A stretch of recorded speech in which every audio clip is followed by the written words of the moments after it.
saludo para vos y para toda la audiencia.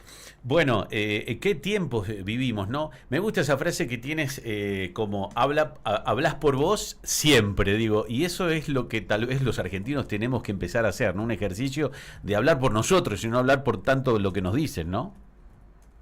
Sí, y además en materia periodística en estos últimos años pareciera, viste, que hay que tomar posiciones extremas, estás con uno, estás con otro, desde esa trinchera supuesta, das cátedra o informás o u opinás, y después la realidad argentina es muy dinámica, y así como en su momento fue votado Mauricio Macri, en otro momento no se le permitió la reelección y fue votado Alberto Fernández, y después fue votado Javier Milei, un outsider, y si vos te embanderás y te atrincheras, es muy difícil después explicarle a la gente, a la audiencia, a quien te escucha, a quien te lee, a quien te mira, cómo son estos vaivenes de la sociedad, y ahí en Córdoba ni hablar, donde una cosa es cuando eligen a las intendencias, otra cosa es cuando está en juego la gobernación, otra cosa es cuando está el voto nacional,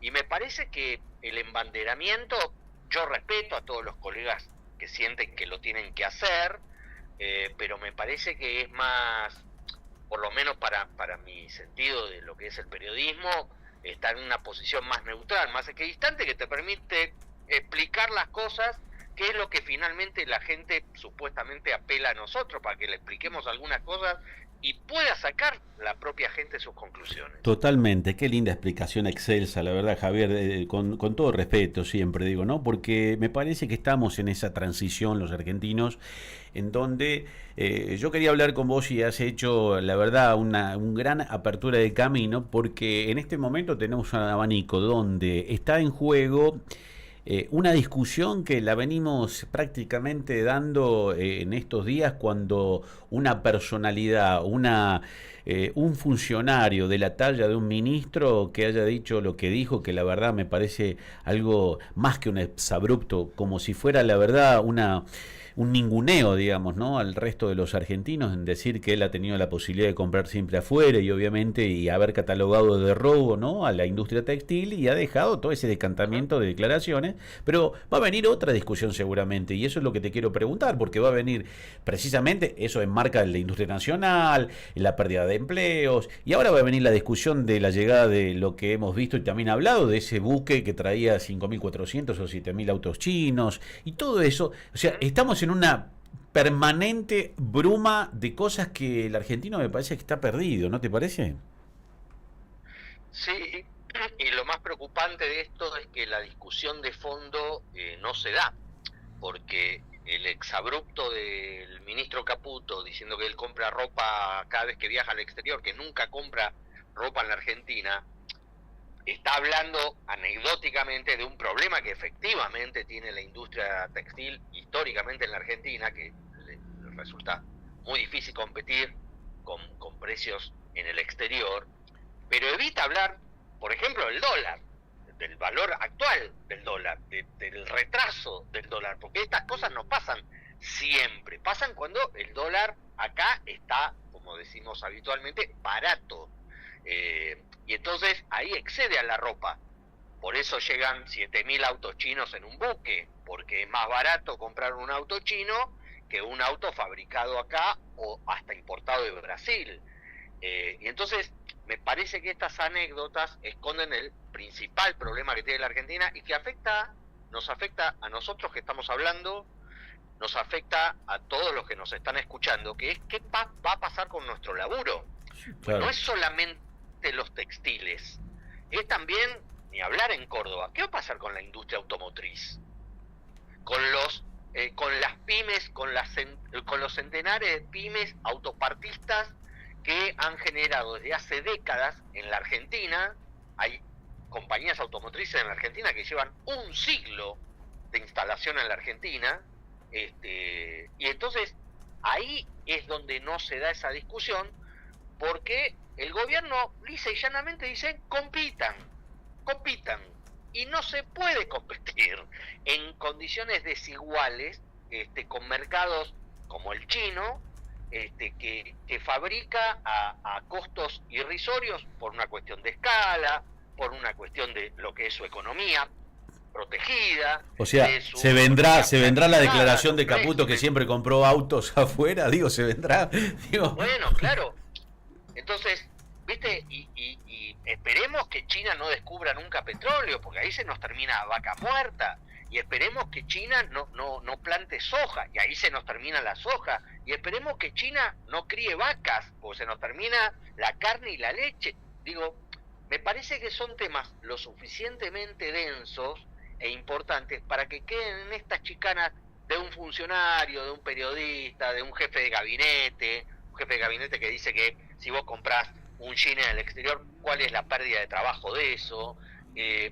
Y me parece que cuando se dan ejemplos extemporáneos, como decir que en Uruguay no se fabrican autos, en Chile no se fabrican autos, y compararnos con esos países sin tener en cuenta que la Argentina sí fabrica autos, e históricamente, claro, y ahora fabrica autos y los exporta, y no plantear, bueno, ok, que nos invadan los chinos con sus productos, ¿y qué va a pasar con toda esa masa laboral? ¿A dónde la vamos a mandar? ¿De qué va a vivir?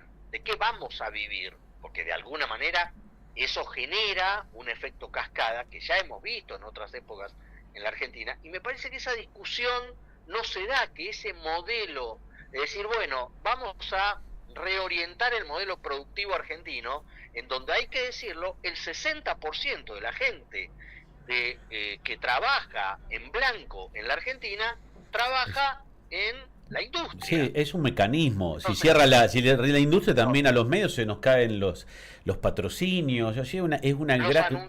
Claro, los anunciantes. Obvio. O sea, claro.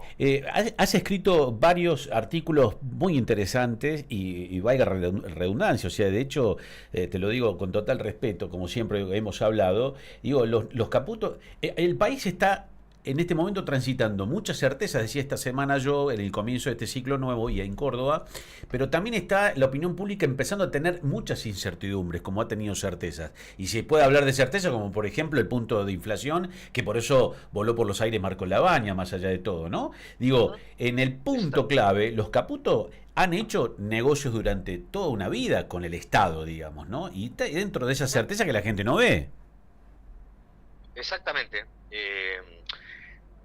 Yo entiendo que el ministro de Economía, por si alguien tiene alguna duda, yo creo que lo escribí el miércoles, es el ministro de Economía con la mayor botonera desde la época de Domingo Felipe Cavallo, ¿no? El último superministro. Ni siquiera Roberto Labaña tuvo tanto poderío como tiene hoy Luis Toto Caputo. Pero hay que decir que el que dicta la política económica del gobierno es el presidente de la nación, y no figurativamente como ha pasado con otros presidentes, sino realmente como economista y como obsesivo de aspectos decisivos de la economía. El que ha decidido ha sido Javier Milei, pero aún así Caputo me parece que ha tenido éxito, o le valoriza al presidente y su gobierno, que ha tenido éxito para bajar la inflación, para empezar a sincerar algunas variables macroeconómicas que estaban absolutamente distorsionadas durante el albertismo y durante la última etapa de Sergio Massa, también como ministro de Economía.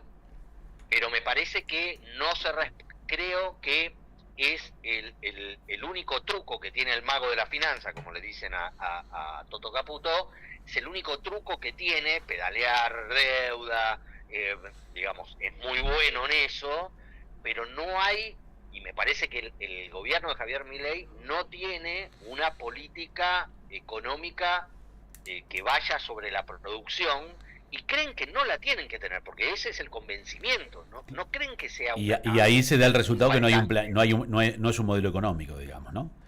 Y ahí se da. Bueno, es que creen que el modelo económico se limita a bajar la inflación, desregular para que las empresas compitan,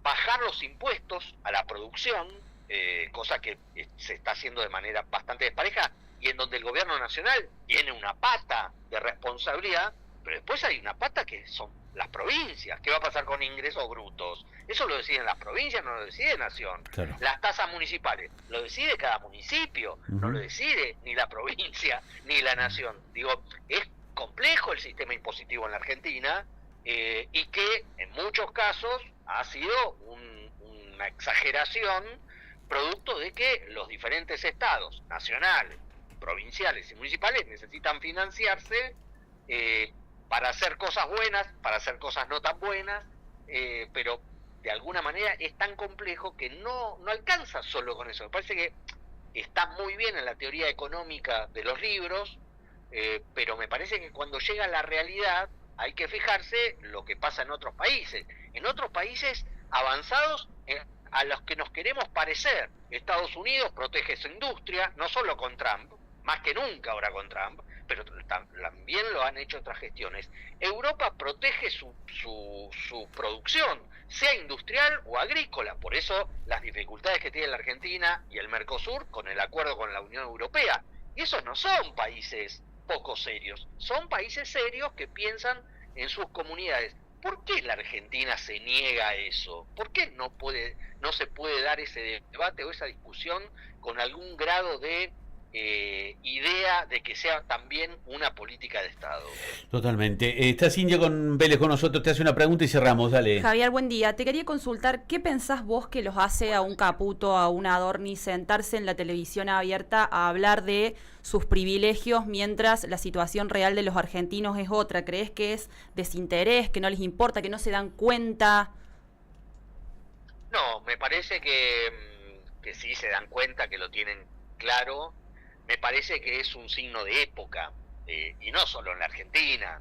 Escuchamos a líderes mundiales mucho más importantes que Milei o que los funcionarios de Milei diciendo cosas chocantes para mucha gente. Por ejemplo, Trump, que se cuiden los de Groenlandia, por ejemplo, ¿no? O sea, claro, sí, claro. Y me parece que desde ese punto de vista es un signo de época, de cosas que se dicen para provocar.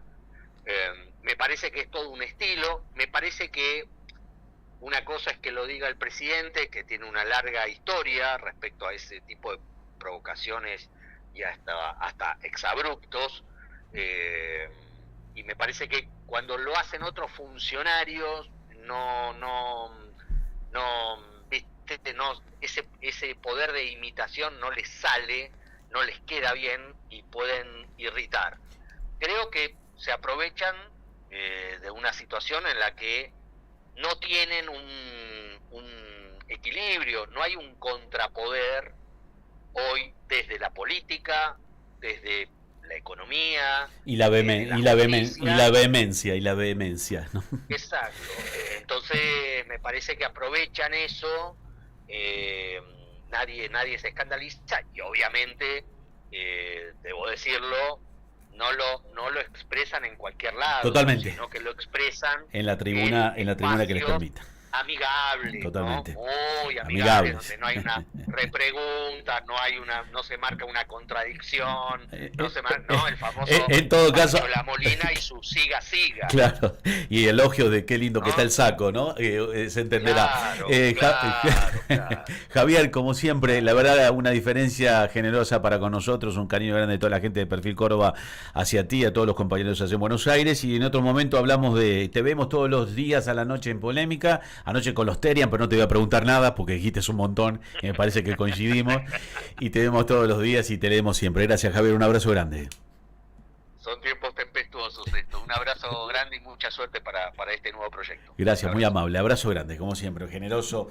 Un periodista de los que muchas veces habitan en este país donde te permiten, digamos, ¿no?